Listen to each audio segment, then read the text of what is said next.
दोस्तों अगर आप भारत को दुनिया की सर्वश्रेष्ठ टी20 टीम मानते हैं तो हमारी इस वीडियो को लाइक जरूर कीजिएगा। दोस्तों आईपीएल 2022 अब धीरे धीरे समाप्ति की ओर बढ़ रहा है और आईपीएल 2022 की समाप्ति के बाद अंतर्राष्ट्रीय क्रिकेट प्रारंभ होने लगेगा और भारतीय टीम लगातार कई मुकाबले भी खेलेगी जिसमें एशियाई कप भी शामिल है। और इसी बीच एशिया कप के लिए संभावित टीम की लिस्ट जारी हुई है जिसमें कई चौंकाने वाले खिलाड़ियों का नाम हटा दिया गया है तो कई नए खिलाड़ियों को जोड़ा गया है। तो चलिए दोस्तों आपको बताते हैं एशिया कप में किन किन खिलाड़ियों को शामिल किया गया है। लेकिन उससे पहले ऋषभ पंत और रोहित शर्मा में से कौन है बेहतर कप्तान, अपनी राय नीचे दिए गए कमेंट बॉक्स में जरूर दें। भारतीय टीम की एशिया कप के लिए शुरुआती टीम सामने आई है जिसमें कई बड़े नाम को हटाया गया है तो कई नए खिलाड़ियों को जोड़ा गया है जिसमें सबसे पहले ओपनिंग की जिम्मेदारी केएल राहुल और शिखर धवन को दी जा सकती है क्योंकि दोनों ही खिलाड़ी लगातार बेहतरीन बल्लेबाजी करते हुए अपनी आईपीएल टीम के लिए लगातार बेहतरीन प्रदर्शन कर रहे हैं और उनके शानदार प्रदर्शन के कारण उन्हें भारतीय टीम में एशिया कप के लिए सलामी जोड़ी के रूप में रखा गया है। तो वहीं तीसरे पायदान पर बल्लेबाजी करने के लिए सूर्यकुमार यादव को मौका दिया जा सकता है क्योंकि विराट कोहली का लगातार बेकार फॉर्म जारी है और विराट कोहली को कुछ समय के लिए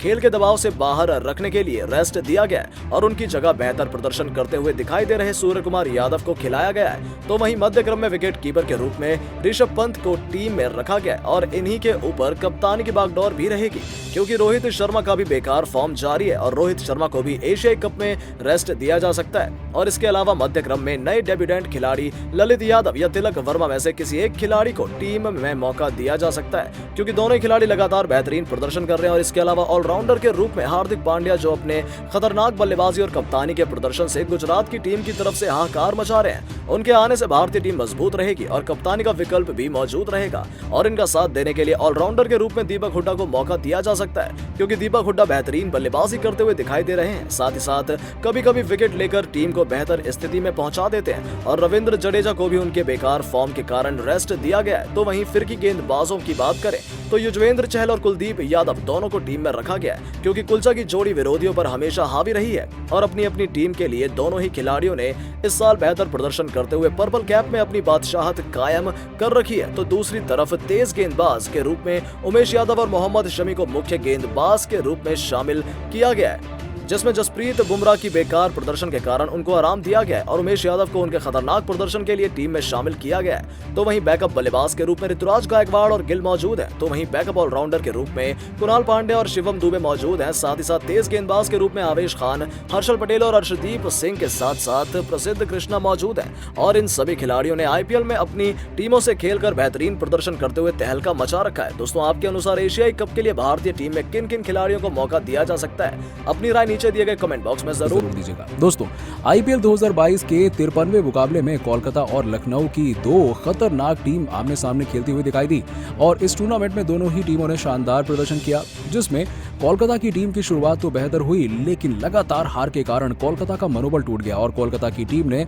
अभी तक 10 मुकाबले खेले हैं जिनमें से 4 मुकाबलों में जीत दर्ज करी है तो वहीं 6 मुकाबलों में हार का सामना किया है और 8 अंकों के साथ ही 8वें पायदान पर मौजूद है। तो दूसरी तरफ लखनऊ की टीम जो कि आईपीएल में पहली बार खेल रही है और उन्होंने इस टूर्नामेंट में बेहतरीन प्रदर्शन करते हुए अभी तक 10 मुकाबले खेले हैं जिनमें से 7 मुकाबलों में जीत दर्ज की है और 3 में हार का सामना भी किया है और 14 अंकों के साथ आईपीएल की सबसे ताकतवर टीमों के रूप में दूसरे पायदान पर मौजूद है और दोनों ही टीमें इस मुकाबले को जीतने के इरादे से उतरी हैं क्योंकि लखनऊ की टीम अपनी लगातार चौथी जीत दर्ज करके अंक तालिका में सबसे ऊपर आना चाहती है तो दूसरी तरफ कोलकाता की टीम अपनी लगातार हार को जीत में तब्दील करते हुए आईपीएल के प्लेऑफ की दावेदारी ठोक सकती है। और इस मुकाबले में सबसे पहले कोलकाता के कप्तान श्रेयस अय्यर ने टॉस जीतकर पहले गेंदबाजी करने का फैसला किया और बल्लेबाजी के लिए लखनऊ की टीम को आमंत्रित किया और कोलकाता की टीम में मात्र एक बदलाव उमेश यादव की चोटिल होने के कारण उनकी जगह हर्षित राणा को खेलने का मौका दिया गया। तो वहीं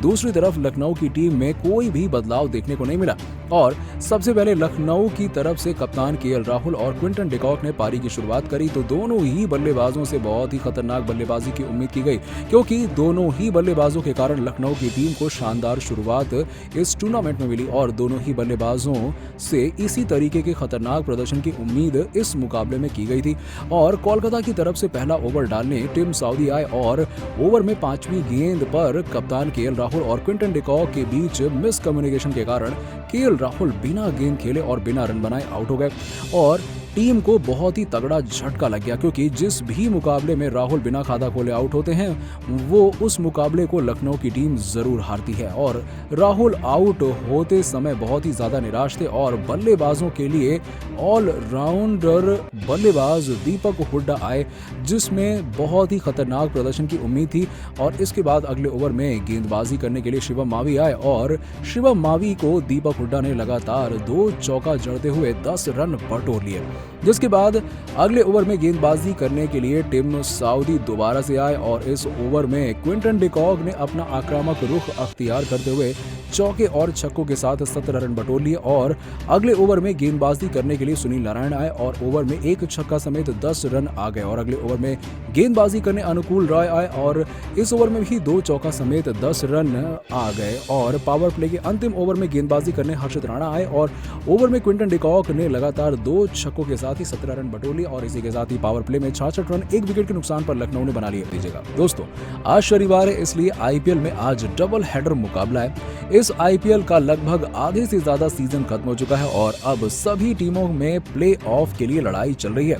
आज दिन का पहला मुकाबला राजस्थान और पंजाब की टीम के बीच में खेला जा रहा है और इस मुकाबले में दोनों टीम शानदार कोशिश कर रही हैं और किसी तरह से इस मुकाबले में जीतकर 2 अंक प्राप्त किए जाएं और अपने आप को प्ले ऑफ के लिए मजबूत स्थिति में ले जाया जाए। और इस मुकाबले में पंजाब किंग्स की टीम के कप्तान मयंक अग्रवाल ने टॉस जीता और टॉस जीतकर पहले बल्लेबाजी करने का निर्णय लिया। पंजाब की टीम की तरफ से ओपनिंग में बल्लेबाजी करने के लिए पधारे 2 दिग्गज बल्लेबाज शिखर धवन और जॉनी वेरस्टो। तो वहीं राजस्थान रॉयल्स की टीम के कप्तान संजू सैमसन ने नई गेंद टीम के सबसे बेहतरीन गेंदबाज ट्रेंट बोल्ट के हाथों में थमा दी। इस बीच जैसे ही ट्रेंट बोल्ट ने पहले ओवर की पहली गेंद डाली तो इस पर जॉनी वेरस्टो ने चौका जड़ दिया और अपने इरादे स्पष्ट कर दिए। और इस चौके के साथ ही उन्होंने अपना और अपनी टीम का शानदार तरीके से खाता खोल दिया। और इसके बाद ट्रेंट बोल्ट दबाव में आ चुके थे क्योंकि इनकी पहली ही गेंद पर ताबड़तोड़ चौके लग चुके थे। लेकिन इसके बाद ट्रेंट बोल्ट ने वापसी करते हुए जॉनी वेरस्टो को अपने ओवर की लगातार 2 गेंदें डॉट खिला दी।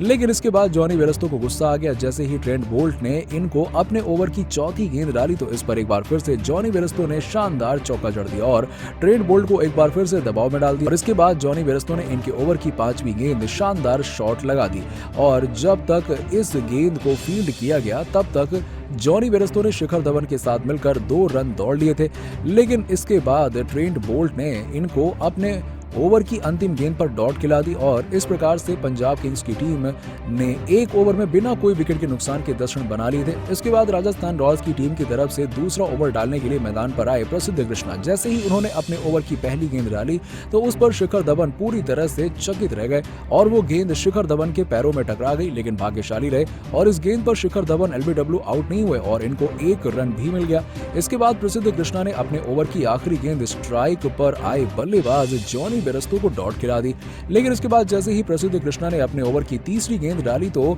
इस पर जॉनी वेरस्टो ने एक सिंगल ले लिया और स्ट्राइक शिखर धवन को दे दी। और इसके बाद शिखर धवन ने प्रसिद्ध कृष्णा के ओवर की चौथी गेंद पर शानदार चौका जड़ दिया और अपने इरादे स्पष्ट कर दिए कि शिखर धवन इस मुकाबले में रुकने वाले नहीं हैं। और इसके बाद शिखर धवन प्रसिद्ध कृष्णा की एक गेंद को डॉट खेल गए और इसके बाद उन्होंने प्रसिद्ध कृष्णा के ओवर की अंतिम गेंद पर 1 रन ले लिया और इस प्रकार से पंजाब किंग्स की टीम का स्कोर 2 ओवर में बिना कोई विकेट के नुकसान के 17 रन हो चुका था। दोस्तों, इसके बाद भी अब इन दोनों बल्लेबाजों ने अपना इसी तरह का ताबड़तोड़ प्रदर्शन जारी रखा और 6वां ओवर डालने के लिए आए रविचंद्रन अश्विन ने अपने ओवर की पहली ही गेंद पर शिखर धवन को जॉश बटलर के हाथों कैच आउट करा दिया। इस प्रकार से पंजाब किंग्स की टीम को इस मुकाबले में 1 विकेट का नुकसान हो गया और इस मुकाबले में उन्होंने 16 गेंदों पर 12 रन बनाए और आउट हो जाने के बाद अब मैदान पर बाएं हाथ के बल्लेबाज भानुका राजपक्षे बल्लेबाजी करने आए हैं। अभी पंजाब की टीम का स्कोर 6 ओवर में 1 विकेट के नुकसान पर